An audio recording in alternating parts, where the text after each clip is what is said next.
অহংকারে মত্ত হয় সত্যকে ভুলো না, পরনিন্দা পরচর্চায় মজে থাকো না। অহংকারে মত্ত হয়ে সত্যকে ভুলো না, পরনিন্দা পরচর্চায় মজে থাকো না। অহংকারে মত্ত হয় সত্যকে ভুলো না, পরনিন্দা পরচর্চায় মজে থাকো না। অহংকারে মত্ত হয়ে সত্যকে ভুলো না, পরনিন্দা পরচর্চায় মজে থাকো না। তোমরা করিয়া সর্বদা নিজে, তোমরা করিয়া সর্বদা নিজে আত্মবিশ্লেষণ, মান্য করিলে হবে অভিষ্ট পূরণ। তোমরা কথা করো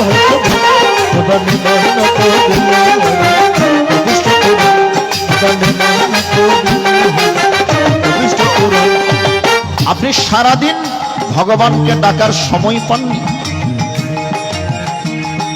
তো রাত্রে ঘুমানোর আগে হলেও একটু ভগবানকে স্মরণ করবেন। কেন মা? এই যে রাত্রে ঘুমিয়েছি, সকালবেলা যে জাগতে পারবো গ্যারান্টি আছে তো? ঘুম থেকে যে আপনি সকালবেলা উঠতে পারবেন তারও কোনো গ্যারান্টি নাই। এখান থেকে অনুষ্ঠান করে আশ্রমে যাব, মন্দিরে যাব, গ্যারান্টি নাই। এক সেকেন্ডের নাই ভরসা। বন্ধ হবে রং তামাশা, চক্ষু মুদিলেই দম ফুরাইলে, নিঃশ্বাস বের হয়ে যখন আবার ভেতরে প্রবেশ করবে না, প্রদর্শন বাবুর মুখ দিয়ে আর গীতা পাঠ হবে না। এই যে নিঃশ্বাসের নেই কোনো বিশ্বাস, বিশ্বাস আছে? নিঃশ্বাসের নেই কোনো বিশ্বাস। এই জন্য সারাদিন ভগবানকে ডাকার সময় পেলেন না, রাত্রে ঘুমানোর আগে বিছানায় বসে 5 মিনিট ভগবানকে ডাকুন। বালিশকে একটু প্রণাম করবেন ঘুমানোর আগে।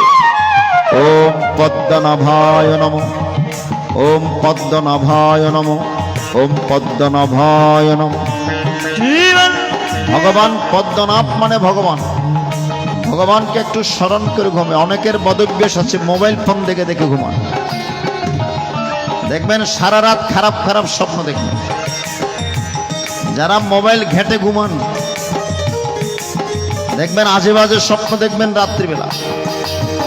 আর ভগবানকে ডেকে যদি ঘুমান, একদিন না একদিন ভগবান আপনাকে স্বপ্ন হলেও দর্শন প্রদান করে, ঠিক কিনা? এই জন্য ঘুমানোর আগে অন্তত ভগবানকে একটু স্মরণ করে ঘুমান। আর বাবা লোকনাথ দামি একটি কথা বললেন, সারাদিন কর্মের পর তোমরা যখন রাত্রে ঘুমাতে যাবে, ঘুমানোর আগে বসে একটু ক্যালকুলেশন করবে, হিসেব নিকেশ করবে। সারাদিন তোমরা কতটুকু ভালো কাজ করেছো কিংবা মনের অজান্তে খারাপ কাজ করেছো, রাত্রিবেলা বসে একটু হিসেব নিকেশ করবে।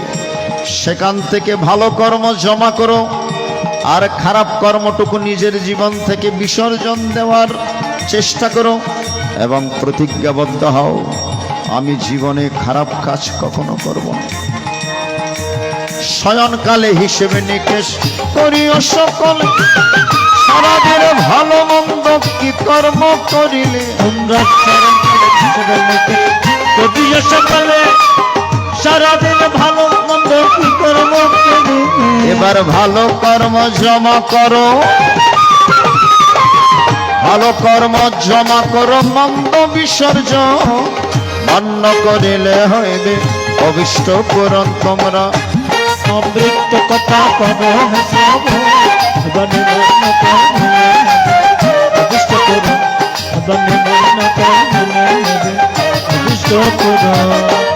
করিয়া ভক্তি শ্রদ্ধা পিতা মাতা গণে, আমারে করিও স্মরণ ভজনে পূজন।